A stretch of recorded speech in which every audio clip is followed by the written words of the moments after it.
Greetings and a warm welcome to all of you who are joining us from all over. My name is Negin Khorasani. I'm the founder of Be Infinite and your host today. Be Infinite offers a platform for online transformative learning to realign people with the wisdom of their hearts, their inner balance, life purpose, and holistic health, which results in more fulfillment in all areas of life. We are here today to celebrate our home planet Earth.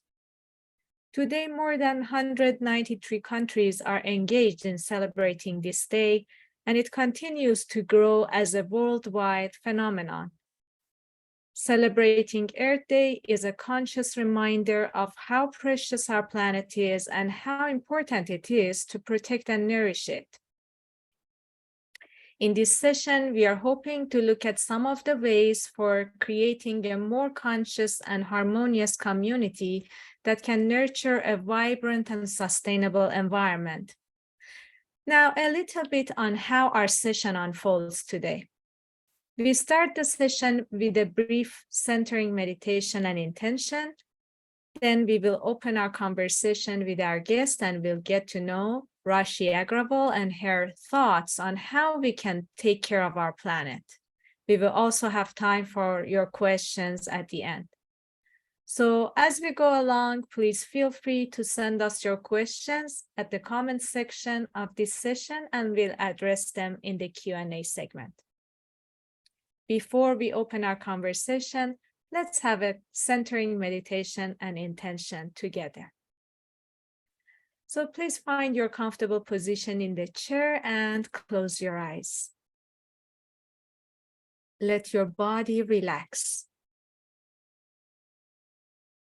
Let your breathing become deep and slow.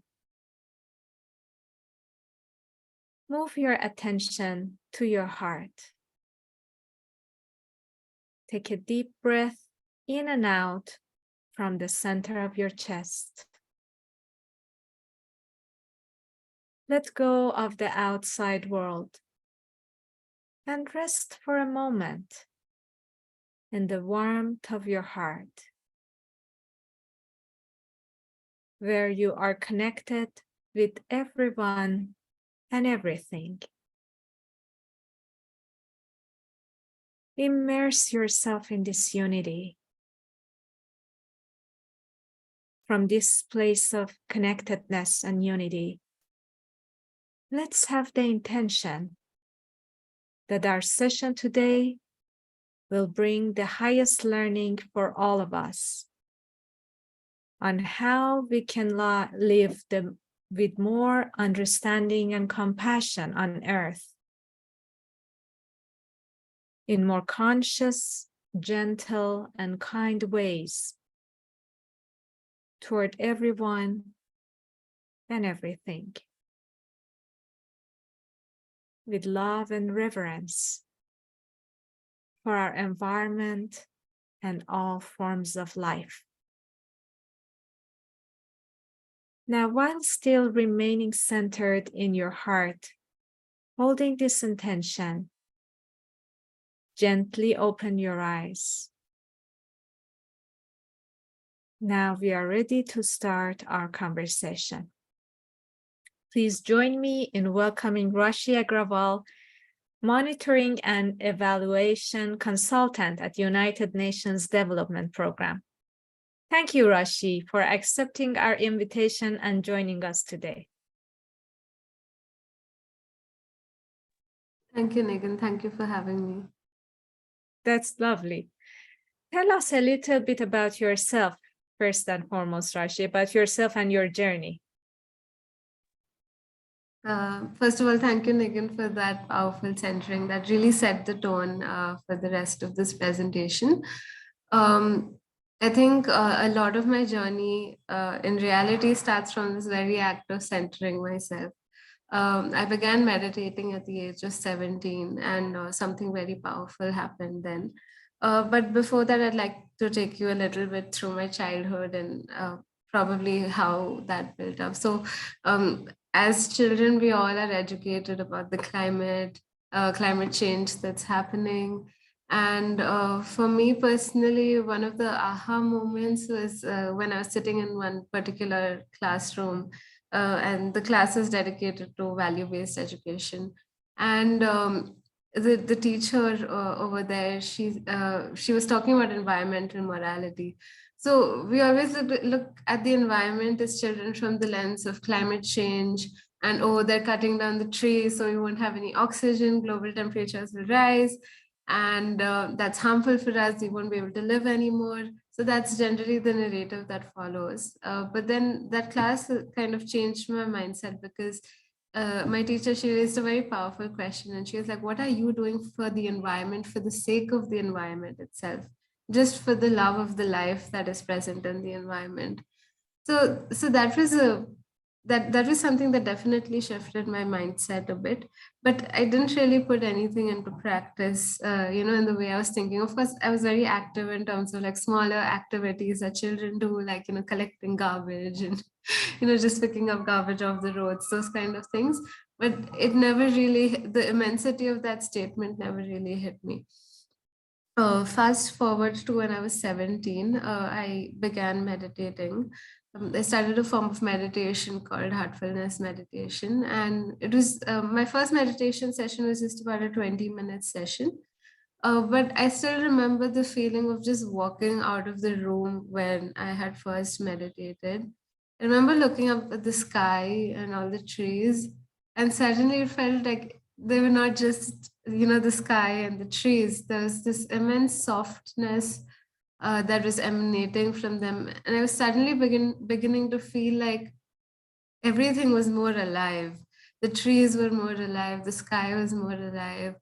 And I noticed that I could no longer operate in a way. Of course, it happened very slowly, and this is still in the process, but it's very hard to operate in a way where you dismiss the environment as a non-living entity. I mean, biologically we know that certain things are alive, but do you really feel connected through that life with them? So I think that connection is something that is developing. And I became very interested in this question of connection itself. How is it that a simple act of meditation can really change my attitude towards the environment?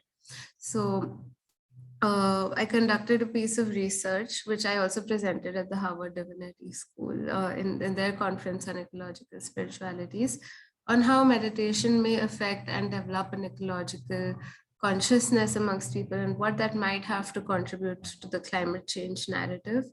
And I hope to share some of that with you today. Thank you very much for sharing highlights of your journey about this subject. Very, very interesting. So let's go back to the topic of today. And I'd like to ask you, what does it mean to you to celebrate our planet? Sure. If you'll just allow me, I just want to bring up some slides for you. Absolutely. Go ahead.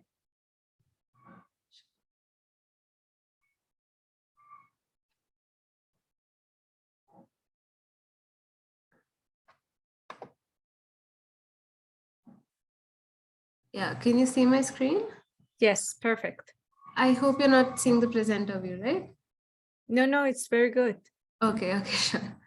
So, what does it mean to celebrate the earth? So, to my heart, celebration is only done when you truly love and appreciate something. And I know that probably all the listeners out there who are listening probably resonate with this sentiment too. We celebrate the lives of our parents, their anniversaries. Some of you who have children, we celebrate them. And that's because we love them. We value their presence in our lives. Interestingly, if you look at the origin of the word celebrate, it comes from the Latin word celeber, which means to honor. But it also has this connotation of frequency. It's also got a somewhat quantitative connotation. I think that this largely also stems from the fact that you cannot honor something without, frequenting something, without returning back to something again and again. Think about a friend who meets you once and leaves you versus a friend who keeps coming back to you to, share your journey of life, who honors you more. So celebration really stems from this idea of valuing something for the value that it presents to your life. And I just want to take this moment, and probably in the context of our earth, perhaps it may be interesting to think of, there are so many things on planet earth that we can celebrate. You can think about the sky that nourishes us every day, that that gives us a roof or a shelter above our heads every day, or the tree nearby, who of course gives us oxygen, but simply the green that emanates out of a tree adds so much life to your own day. So there is so much that can be learned and that can be celebrated from the earth community that surrounds us.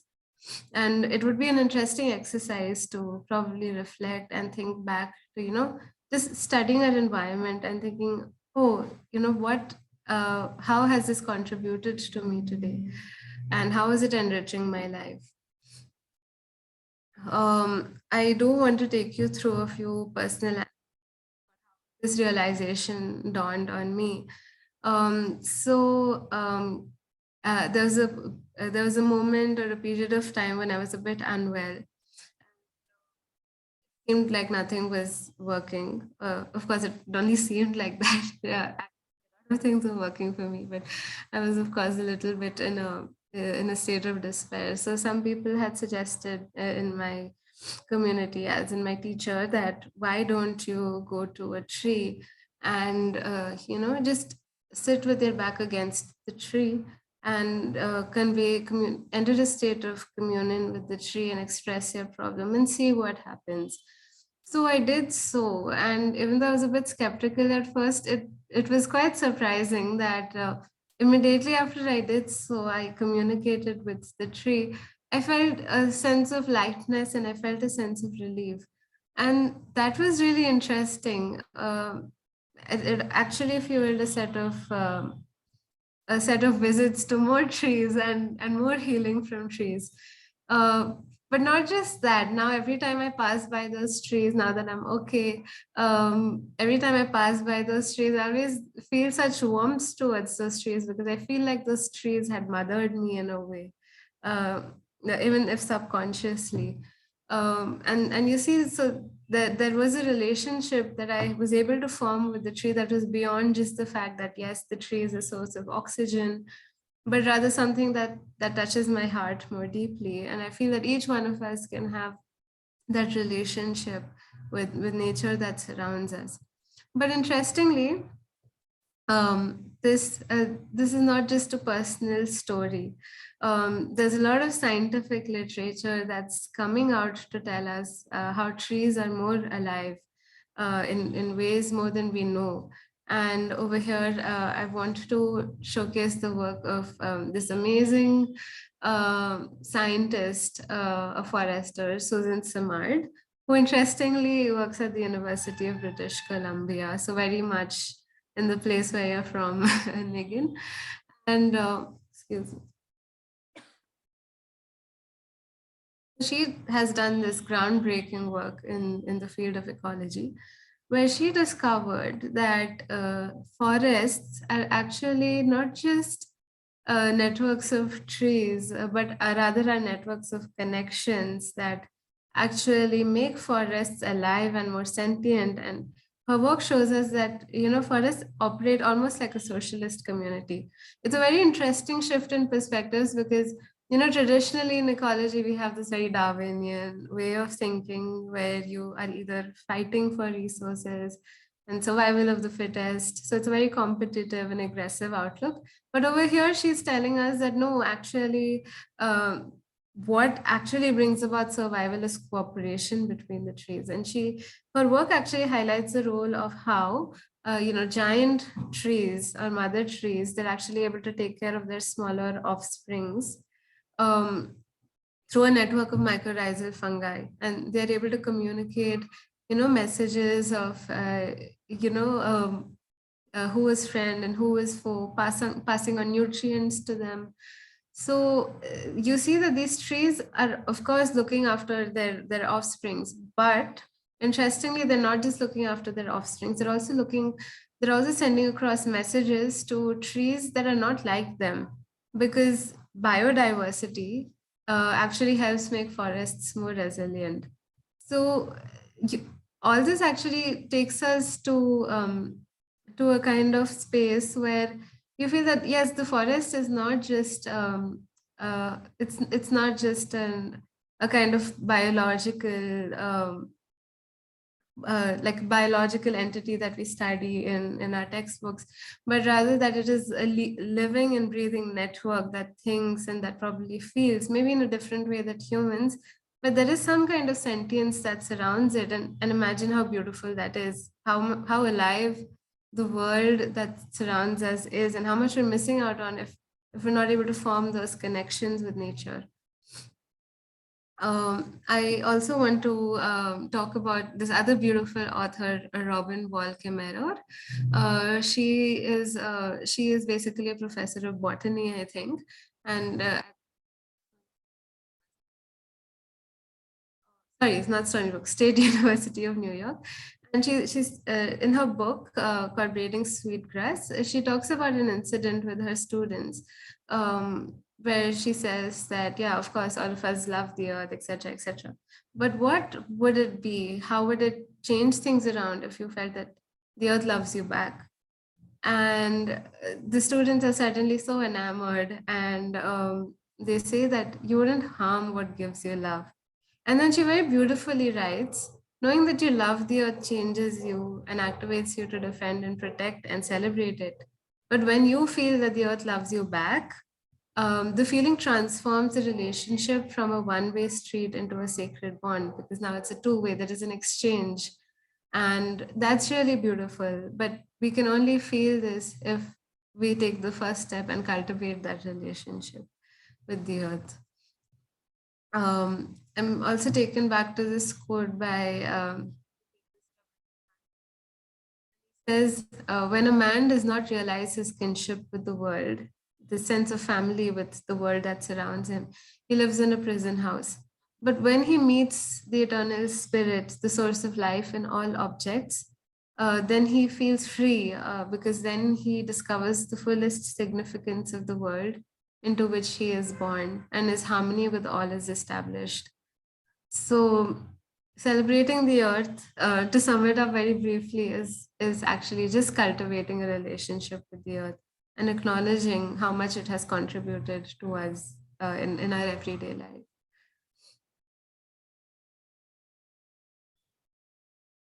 Negin, you're on mute. Oh, wonderful, Rashi. Really enjoyed with listening to what you shared with our audience. Beautiful. You spoke about deepening our relationship with nature. How do you suggest each one of us do this? Sure. Deepening a relationship with nature is, of course, a very abstract term, and multiple ways to approach it. Some people spend more time in nature, some people read more about nature. There are so many ways it can be approached, and all of them equally valid. But in my experience, what I have seen is that deepening your relationship with yourself is actually key to deepening a relationship with nature. Over here, I want to introduce this idea by this beautiful Norwegian philosopher. His name is Arne, and he speaks about the ecological self. The ecological self of a person is that with which a person identifies. So the key is identification, the key is relationship. But how is this identification or relationship going to happen? That's one of the key things. The second thing that he says is, if reality is experienced by the ecological self, that is the self that identifies with everything, we would naturally follow an environmental ethic, because everything has now become a part of ourselves. So just like how you wouldn't harm a member of your family because you think of them as part of yourself. So it's very much like that. But of course, it's very difficult to think of something as yourself, and if you don't know yourself, and when I say self, I don't mean it in the sense of yes, my everyday ego identification, but something that's deeper within me, something that's so deep within me that it is the source of my life. And that is where the role of meditation comes in. There are different forms of meditation, but I'm going to speak about one particular method called heartfulness, largely because it is also the context in which a lot of this thinking came about, but also because the research that I'm going to show you is also belongs to this very path. So, just before I go on to proceed a little more, I'd like to talk a little about what the heartfulness practice is. So, the heartfulness practice is a secular, non dogmatic practice, which basically helps us to focus on the love and light within our hearts. And we basically go deeper within ourselves to connect with the very source. But what's very different about heartfulness meditation is this element of transmission, where a yogi of an extremely high caliber, of the highest caliber, in fact, transmits the very essence or the source to our hearts. And through this, a very high level of consciousness is actually transmitted to us from within ourselves. And we are able to discover this true self that is within our heart. Um, so and how does this all connect? Meditation, connecting with our inner self, and then developing the ecological self. So I want to take you through a little bit of a theoretical journey of how does meditation actually help us bring about this ecological self. So I want you to think of our body as divided into three parts. One is our physical body, the body made of flesh and bones. And then one is our consciousness. And deep inside, we have the source of life, that is the soul within us, or whatever you want to call it. Now, what actually happens when we meditate? We are traversing the terrain of our consciousness. One spectrum of our consciousness leans towards the body. So it is the field of multiplicity, because the world is full of physical forms, multiplicity. So we see the world as such, and our identification is as such. But as we go deeper and deeper towards the soul, and meditation helps us expand our consciousness towards the very source, we are able to identify more with the soul. So our identification shifts more from a world of multiplicity to a world of unity. And very soon, this helps us, and being connected to that source of unity within our hearts somehow also helps us connect with the source of unity in all other hearts across all of creation, because the source that powers all of creation is one. That is why it is called the source.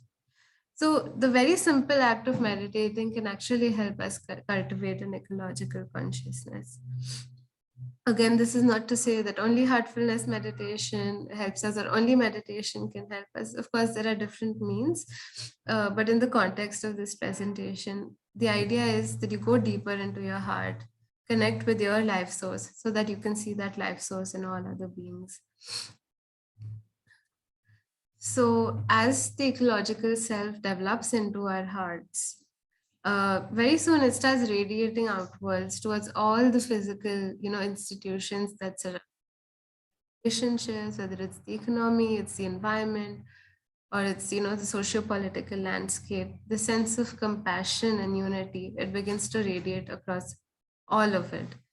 And all this is great in theory, but does it actually happen? So back to your question, Negin, you mentioned that these are all behavioral changes. How do we actually make this happen?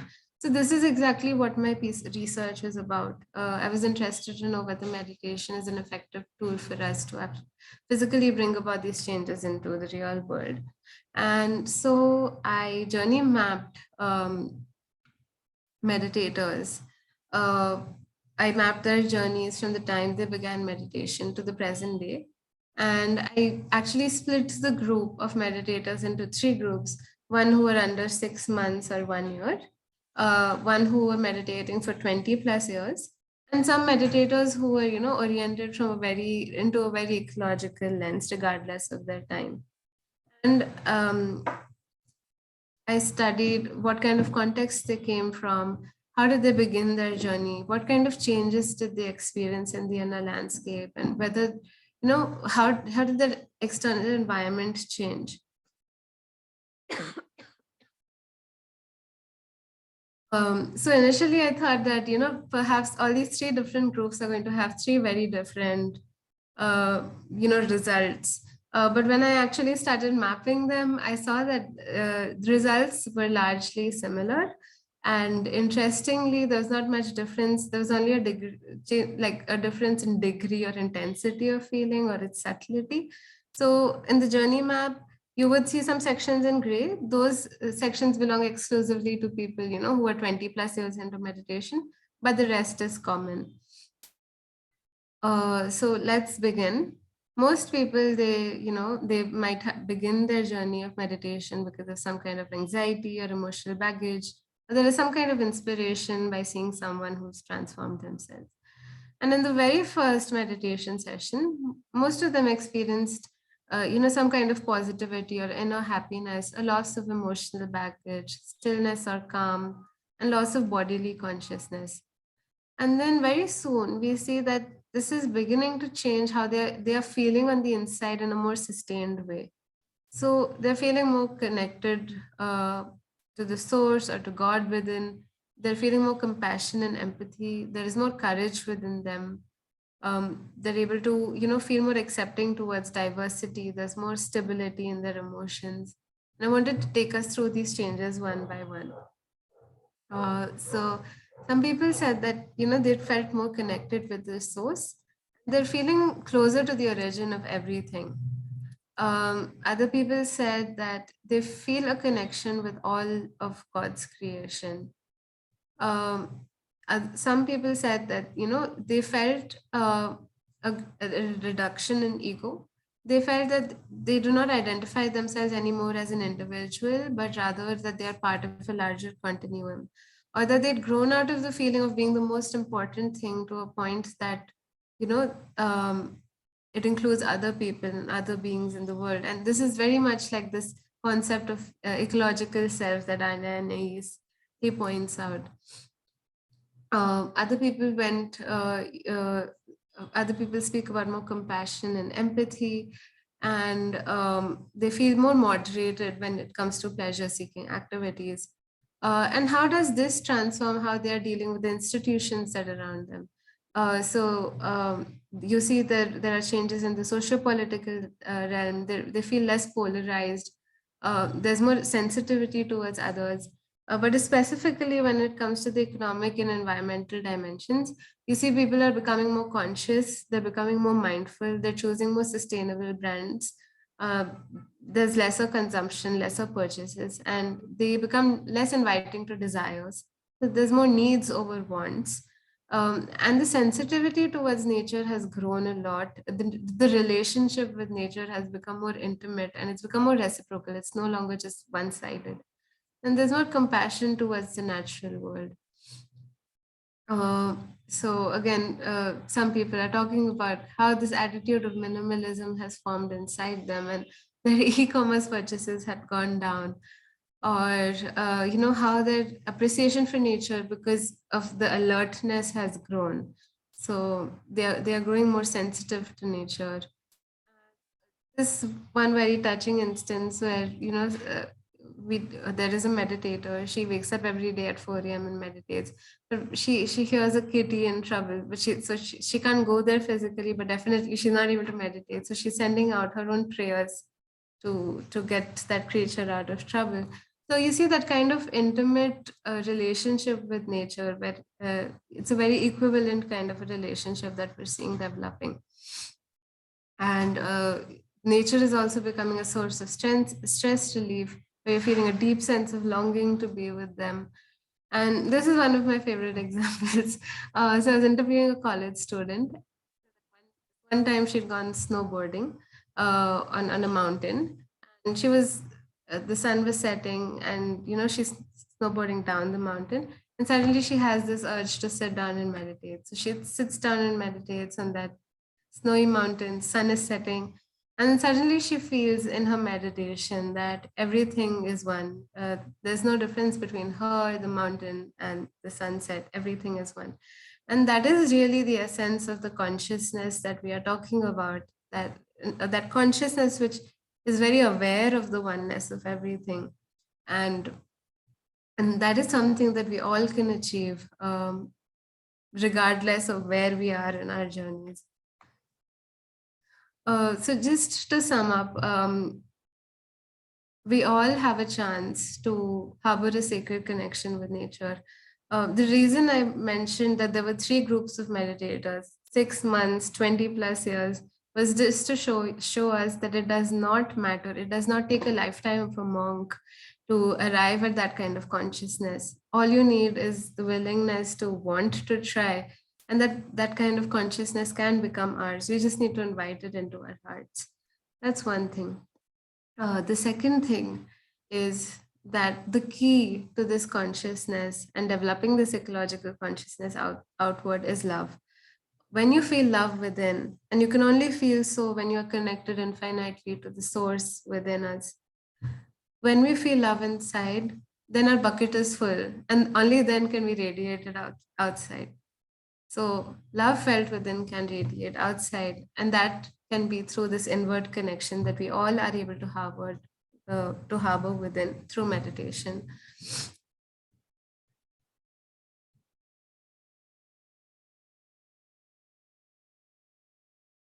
Rashi, is that the end of your Yeah. Wasn't sure 100%. Sorry. Very, very interesting observation you shared as part of your study. And I really appreciate how you suggest that it's an individual and rather internal process to work on our consciousness about our understanding of our environment.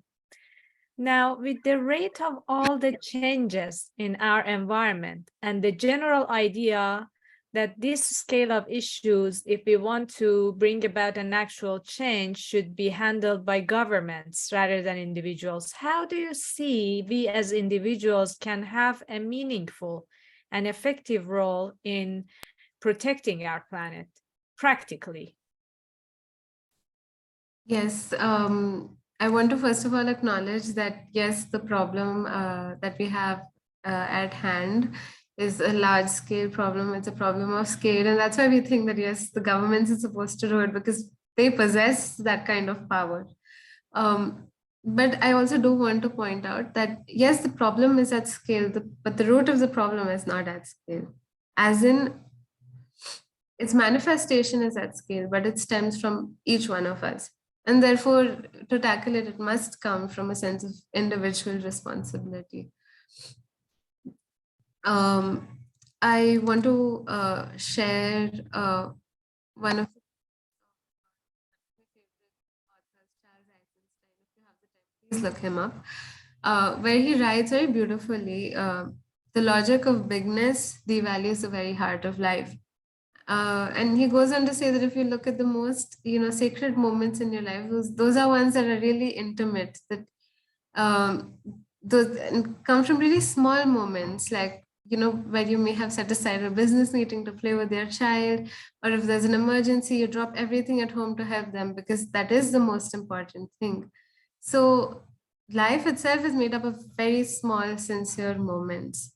And therefore small actions are valuable. Of course, scale is a strategy that we must aim at or can aim at, but that shouldn't limit us. I think the heart of it lies in these small actions that stem from our hearts. And then he goes on to write that the most potent actions are often done without any forethought of publicity, and they are sincere and uncalculating. And they touch us with a kind of naivety. Maybe I can draw a contrast between, a child who probably has made a small card for their parent with a lot of love, gives it to the mother or the father. versus a grandiose display of love, but actually has no meaning behind it. It's an empty relationship. So, what actually counts is sincerity. Um, and I think each one of us will only be enriched by cultivating that sincerity within ourselves. Um, but this is not to say that this sincerity doesn't lead to skill. And over here, I want to, show the example of what these small acts of sincerity can do when performed. When many such people come together. And I want to take us to the story of Kanha Shantivanam, which is the world headquarters of the Heartfulness Institute. Right now, you see a really resplendent and green space. But it wasn't always so. This is actually a drought-prone land, and you can see before and after images. This kind of greening was achieved in, I think, less than 6 or 7 years. Um, they planted 6 lakh trees on campus and counting. It was 1,400 acres of drought-prone land. But today, this center has won numerous awards from the government, recognized nationally and internationally. Actually, a model for what a regenerative culture, not just sustainability, but what a regenerative culture looks like. It has a Ex-situ conservation center in it. The greening activity that was done over here has actually restored the microclimate and the water tables. But what is most interesting, the reason I'm talking about this is not to talk about the power of scale, but to talk about what small and potent actions can do. Because this entire initiative was not driven out of either that kind of desperate urgency that comes from this from climate urgency, or there was not a group of environmental experts that had got together to do it. It was just simple people, everyday people who are not even environmental activists. uh, Probably this idea was also very new to some of them. It was just core volunteerism, and the intention that was driving them was very different. I want to talk a little about that intention right now. First was that these trees that they planted were not being planted because there was some kind of ecological, excuse me, logical benefit that you would derive out of them, but rather because these trees had a spiritual importance. So the president of the Heartfulness Institute, Kamlesh G. Patel, he was of the opinion that uh, trees are actually very spiritually important to human beings, because trees are able to retain a spiritual charge for a longer period of time than humans. So, by cultivating a lot of trees, the entire meditation center would be charged with the consciousness of a very different order. So, we see that, first, that the trees over here are being planted with almost a kind of reverential feeling that these trees are going to nourish us, not just physically, but emotionally and spiritually as well. That was one of the core motivators, and that was one of the one of the points of sincerity that were driving the initiative. The second thing that I want to talk about is the way these trees were planted, each one of them. And mind you, this is not a small number. Each one of those trees were planted with a lot of love, not organically, but rather on the planting of each tree, the person planting them would sit by them and meditate. You are meditating to help a newborn child set themselves up in a world, offering it a lot of love. Because of course, that tree is also setting itself up in a new environment. And the program manager of this initiative, called Forest by Heartfulness, he says, by actually doing this very act of meditating when you are planting a tree, you're actually spawning a collective consciousness of love and oneness with nature, and also of nurturing. So both the means and the ends, both of them, and even the intention is very radically different, stemming from a sense of smallness and sincerity that has actually proliferated into such a beautiful initiative now. Again, invoking Charles Eisenstein, he writes in his essay, The Cure of the Earth, that we are not nature's big mistake. a lot of environmentalists today, they sink into a kind of despair, maybe, and rightly so to some extent, because all we've done with the environment these days is just destroy it. But he shows us a lighter side to the picture and tells us that we are more than this. And he says that, like all species, we were created with gifts necessary for the health and development of the whole. Our best action isn't just to leave nature alone and abandon this earth, but actually participate actively in the thriving of life and to protect it and to regenerate it and also join its next unfolding. And and I love this example of, of this idea of participating in the thriving of life, to protect it. And this is very much emphasizing the need for all of us to actively take a part, not just governments, and help nature thrive. So even if this is just starting from taking care of the flowering plant in your backyard, it's a great place to start, because then many such people who will take care of the flowering plant in their backyards will come together, and together it will be a revolution of love, which is actually what we need. So scale and governments are not the problem. Our intentions are, and we can begin anywhere, anytime. Very well said. Thank you very much, Rashi, and beautiful ideas you shared. Um, Thank you for sharing your journey, your knowledge, and your precious experience with us, Rashi. If any of our audience are inspired to know more about our guest or us, the slides I'm going to share shows how you can get in touch with us. And you can easily take a snapshot of this slide and keep it somewhere.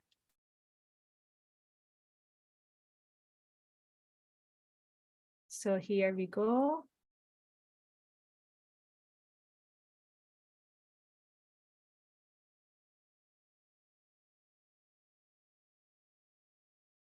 Okay.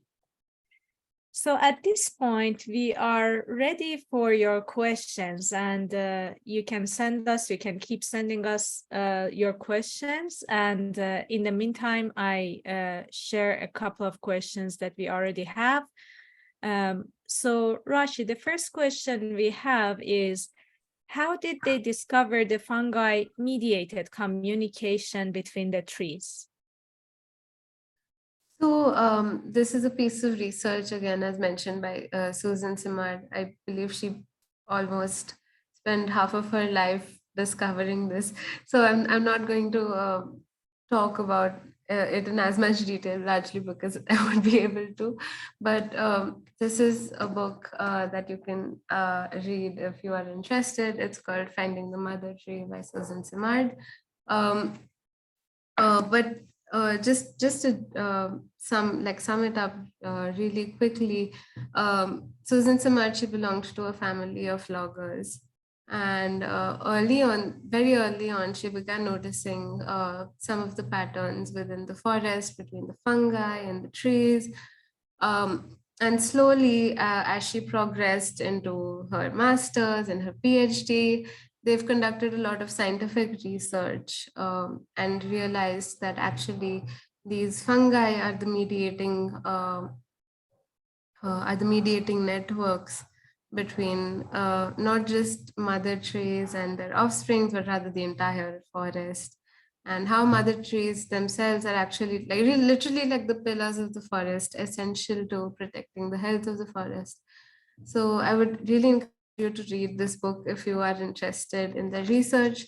And interestingly, there's a lot of longitudinal studies being conducted in British Columbia itself on how they can. It's called the Mother Tree Project, and it's about how forests can be made more resilient.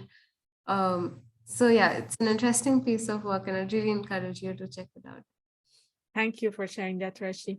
And there is this other question that asks, how can people find more information about Kanha Shantivanam? Sure, you can go to their website. You can simply Google Kanha Shantivanam and you will be redirected to their website.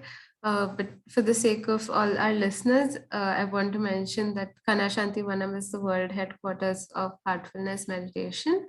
So people are welcome to go over there, stay there, and get some hands-on training on meditation and yoga. And it's a wonderful place to be in, to just immerse oneself in spirituality, and or just for some kind of deep introspective thinking. I really encourage you to check the website out. Thank you, Rashi. I guess it's very inspiring for people to see how in the course of just 5-6 years, you can change, a land that is dried into that, very beautiful green environment with all the species that are planted there nowadays. But as you mentioned, it's a good place to also begin the journey of inner connection. There's this other question we have. I guess you touched upon that in your presentation, but if you want to just briefly mention again, where do we start from to build a deeper relationship with nature? I would say start anywhere actually. I feel like this relationship with nature is not limited to, the plants or the trees or the sky. Of course, that's a very big component of it. But an equivalent component of it is ourselves too, right? We are also part of nature. Everything that surrounds us is part of nature. So how do we treat the things that surround us? Do we like treat it violently, or do we touch the things we do with love and care? um so that's one thing, to just feel a sense of reverence and love for our surroundings, even if it's non-material, because ultimately it's not about the object itself, it's about your own consciousness that you are developing within your heart. But of course, to take that forward, um, the way I generally practice it starts from really small actions. You see an infestation in your house. There are a bunch of you probably spilled something over in your kitchen, and there are a bunch of ants working. Now, of course, you are tempted to take a wet cloth and just wipe it away. But the other thing that you can do is just take a sheet of paper, make sure the ants come to it, and leave it in your backyard garden. Why do you want to hurt something that is, in the wrong place by virtue of its own innocence? So those are really small pieces that we tend to overlook, but actually can do a lot in the preservation of life, in our sense of respect for life. The third thing I would highly encourage is for people who can, to be in touch with themselves, whether you want to journal, whether you want to meditate, whatever works for you, because a lot of our violence in the outside world, even in small things, even in the way we express our anger, it comes from a lot of unresolved emotions that stem from deep within us, or the lack or the ability to tap into a source of love that is within us. So I would really encourage everyone to cultivate a deeper relationship within oneself, to to treat oneself with kindness and love first, so that it can radiate outside. And the fourth thing, I generally do this as a practice, is to just observe nature and just appreciate it. It doesn't have to be like a routine, doesn't have to take a lot of time, but there isn't much you lose by probably just looking up at the sky and thinking about its beauty, or just observing the tree and the squirrel that's on it, and observing it for a little while. Those small acts of observation can also help us truly observe and become aware of the life around us, and feel one with it. So yes, I think that's my answer.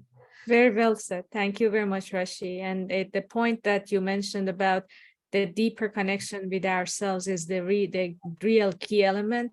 I really agree with you, and that's very important. Thank you, Rashi, again for your time and dedication. Thank you, everyone who came along from all over the globe. We are grateful for your participation and interest. To receive the latest updates about our work, please make sure to subscribe to our newsletter and follow us on various social media platforms. Goodbye, everyone, and have a wonderful rest of your Earth Day.